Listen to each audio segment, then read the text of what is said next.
Hello everybody, this is my first time on Facebook Live for INMA, and I hope you guys can, and it's always exciting and interesting to know whether it's working. So please leave a comment and then I'll know that stuff is actually working here. Alright. I'll just go back here. Yes. I think we have somebody. Yes, you're live. Great. I see Pitt is there. Hi.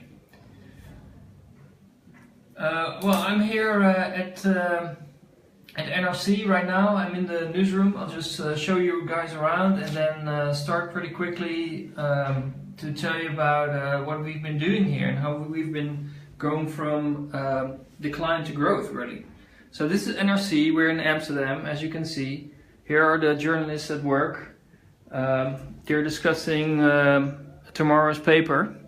And yeah, in the meantime, I'm Xavier. I'm a director of marketing and of data.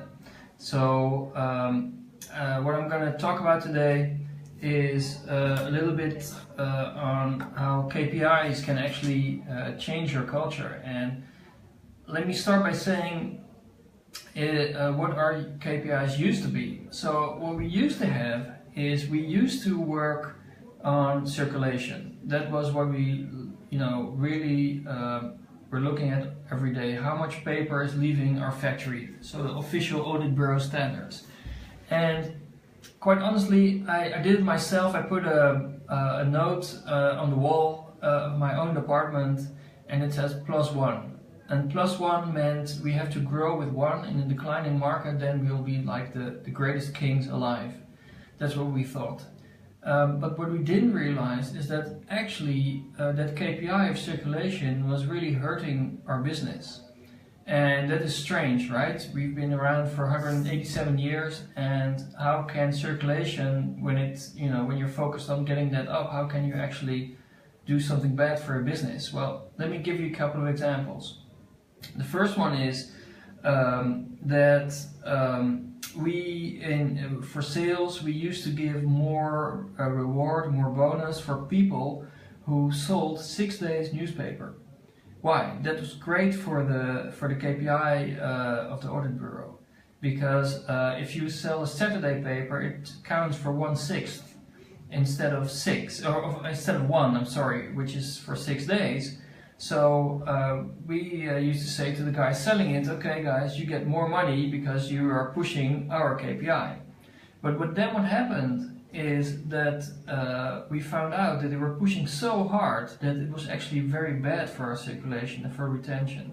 So to give you one example, there was this one guy who actually said to someone when selling a subscription, we overheard that, he said, look, I know you just want a Saturday paper, but just take the 6-day paper, Monday to Saturday, and throw 5 papers away. It's such a great deal, you have to take this deal. And then we thought, are we selling stuff here to people just because it's our KPI? How does it feel? After a year you have a newspaper and you are just you're just throwing away 5 newspapers per day. How does that work? How can you be a loyal subscriber after that? So we dropped that completely. We said, okay, you have to listen to the customer and you have to sell what they want. So we needed a new KPI to understand that. I'll get into that a little bit later. Another thing we did, which was really bad, and was my own idea, I have to admit, was we needed the plus so bad that at some point we had 30,000 people with a Friday and Saturday subscription. So what we did is we thought, okay, great, we just give them 1 paper more, so they'll have the Thursday, Friday and Saturday, and that means 1/6 on top. That means 5,000 more in our KPI of the audit bureau. So yeah, we looked great, right? We were winning, we were going up in that KPI. But what we didn't realize is that those people were really not happy with that. They just didn't want it. So we got, a year later, we had, instead of 30,000, we had 20,000, and it was just raining with complaints and people who said, we just don't want this. We chose a Friday and Saturday paper because that was logical for our lives. So again, you can see that it was in our interest to grow that KPI, but we didn't listen to the customers because we were just focused on getting the circulation up. And then another one was, when you go on a holiday, you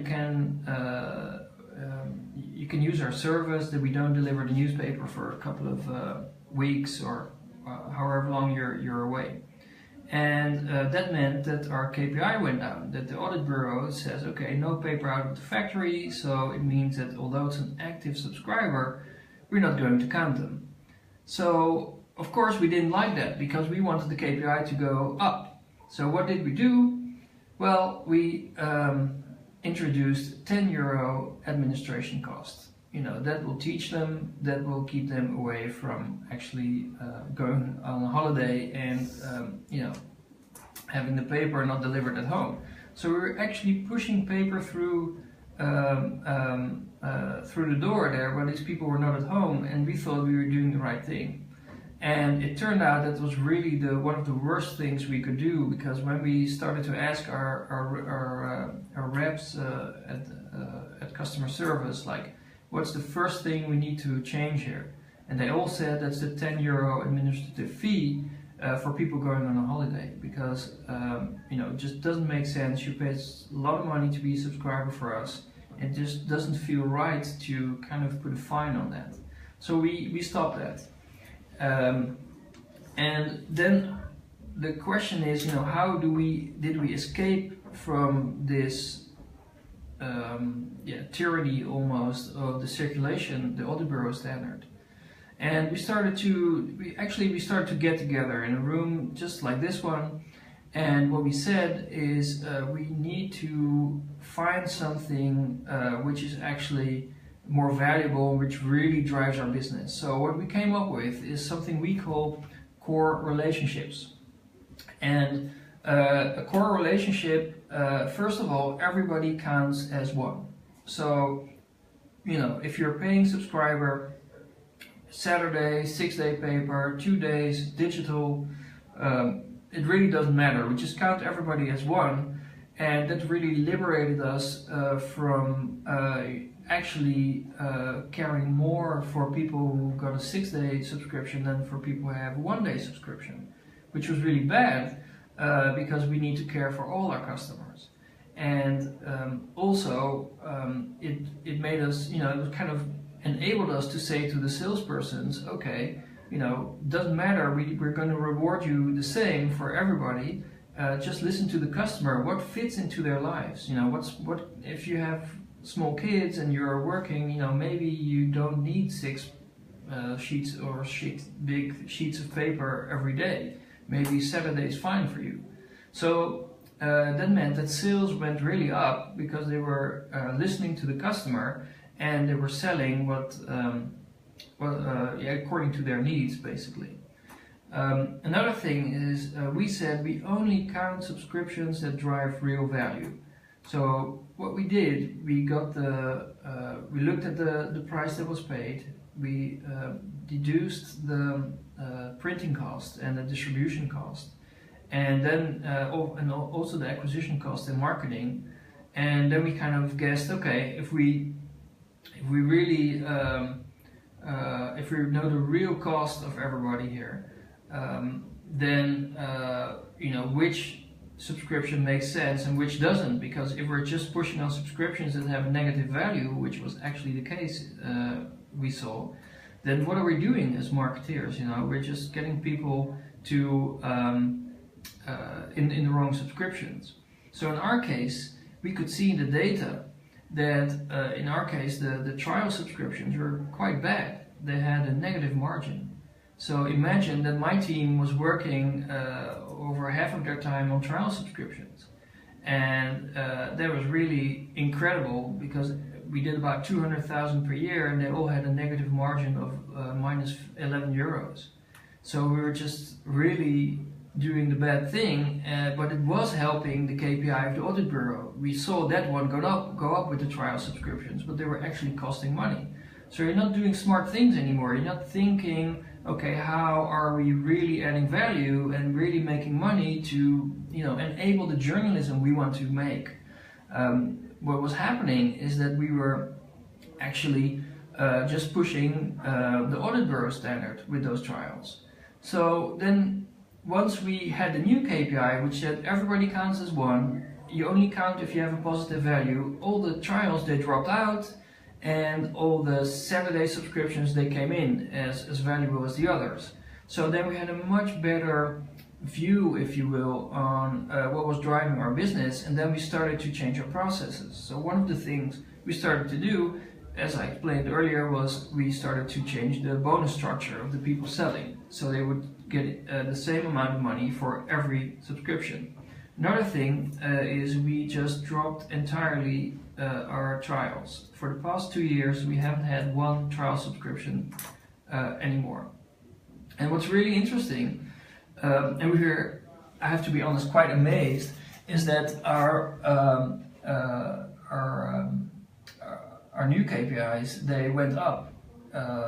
First we're always in decline, and then we started to stabilize, and quite quickly we started to grow in number of subscribers. And this is really weird. In the end, we are also now growing in the audit bureau standard, which is really funny because we had to drop it first before we could grow in that. So it's pretty amazing, I guess, that if you, if the thing that you focus on with your team, if you change that, it can really change your culture. It can really make your culture into a customer-centric culture. So yeah, that was kind of the story I wanted to share with you guys, and I was wondering if you have any questions for me. And you can maybe leave a message on Facebook Live, and I can explain a little bit more of what we're doing.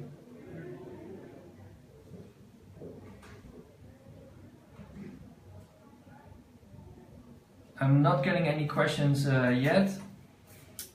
So, if you will, I can explain a little bit more on what you could do to really change the data. And so I think I'm talking about subscriptions now, but if you really look at all your departments, you could go to customer service as well.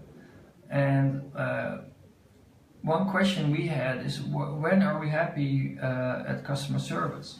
So one of the things where we were happy is that if we had a short time per client, so we didn't make, didn't cost us a lot of money. We thought, okay, if they're not for a long time on the phone, then probably we help them very quickly. Those were kind of the underlying values we had there. But what was really going on was kind of was a bit stupid, because what happened is when somebody called and they said, okay, I want to cancel a subscription, and you are really focused on how many minutes you are having somebody in a call, it means, okay, they're saying they want to unsubscribe, so let me just quickly put it in the computer and I get it fixed. But actually we failed to ask what's actually going on. Why do you want to want to cancel your subscription? And when we start to ask, for instance, somebody would say, okay, well, the delivery is not going right. Then we said, okay, we can solve that. Obviously the call is going to be much longer if you want to solve the real problems, but we were saving subscriptions. So it was, I think in every department you will have the same in advertising. It's really important which KPIs do you look at, and also how do you get your leadership to look at that same KPI, so that you will be rewarded for really growing the business and not rewarded for just getting a number up, which is many times quite meaningless. Right, I got a question here from Lubin Bissen. I hope I pronounced that correctly. And the question is, how do you treat international audience numbers? do we assign value to them? So I have to guess here what the question is about, but I guess the question is, well, I can think of one thing is how do we look at people who are from abroad, and do we count them in our numbers as well? I think that's the question. Well, that's actually quite a good question, because in the audit bureau standards they don't count, but we count everybody wherever they are. And this actually brings me to another point, because this is a question we got a lot from advertisers. They want to know, okay, if I put an ad in your newspaper, will it go to a Dutch audience? We are in Amsterdam in the Netherlands, or will it go to a, you know, somebody living somewhere where they can't buy my product? We, you know, on the one hand, on the one hand, we understand that if we have Dutch language readers, we do have them in Canada actually, and you know, do we want to count them? Yes or no? And what we discovered is, for us, it was not a very big issue with the advertisers in the end, because it's a very small amount of subscriptions for us that is abroad. So that can be very different for English-speaking countries. I realize that, but for us it was not even 1 in 1,000 are abroad. So we didn't lose a lot of reach in that sense. What did happen to the advertisers was kind of interesting, and was something we didn't expect, was that the advertisers, they were really happy that we started to stop with trials, for instance. They said, okay, you know, you guys go for really longer relationships with your readers, and that's what we want to pay for. And not, you know, when we just told them, okay, we used to do things just to get that number up, and which meant we could maybe ask more money, but now we just want to be totally honest. You know, these are the number of people we have, and we don't want to play around with the numbers. I think it feels much better to do that. And also, advertisers, they react very positively, because I heard that internationally as well, that there's always this distrust between advertisers and publishers, like, are these the real numbers? It's the same for Facebook right now. They're you know, being scrutinized for their numbers as well. And I think, to, you know, if you can be open about that, and you can show them, okay, this is why we choose this number, because this drives our business. You know, if you can explain it, then you have a real valuable relationship and a real valuable conversation with them. So I can see that answered the question in my comments. Is there any other question you guys want to ask? Please go ahead. Because I'm here now, and I wrote a book, by the way, with 2 colleagues. It's going to be out in 4 weeks. It's called The Relationship Economy, and yeah, just wanted to let you know. So if you're interested, there's much more about this, and on the way we work and how we work with data and customer experience, empathize with customers, because this is just part of the story of how we change our culture. I'm not getting any more questions at this point. This is really the story I was wanting to tell, so I guess this kind of ends this session. I want to thank you all for showing up and listening, and I hope I can meet you live, and I mean really live, in real life someday. It would be great. But thanks a lot for now. Sorry, I got another question there. So we're still up. The question is, it's again from Lubin. How do you treat cross-device? Do you split the audience? Oh, right. What we do in our own count, we don't.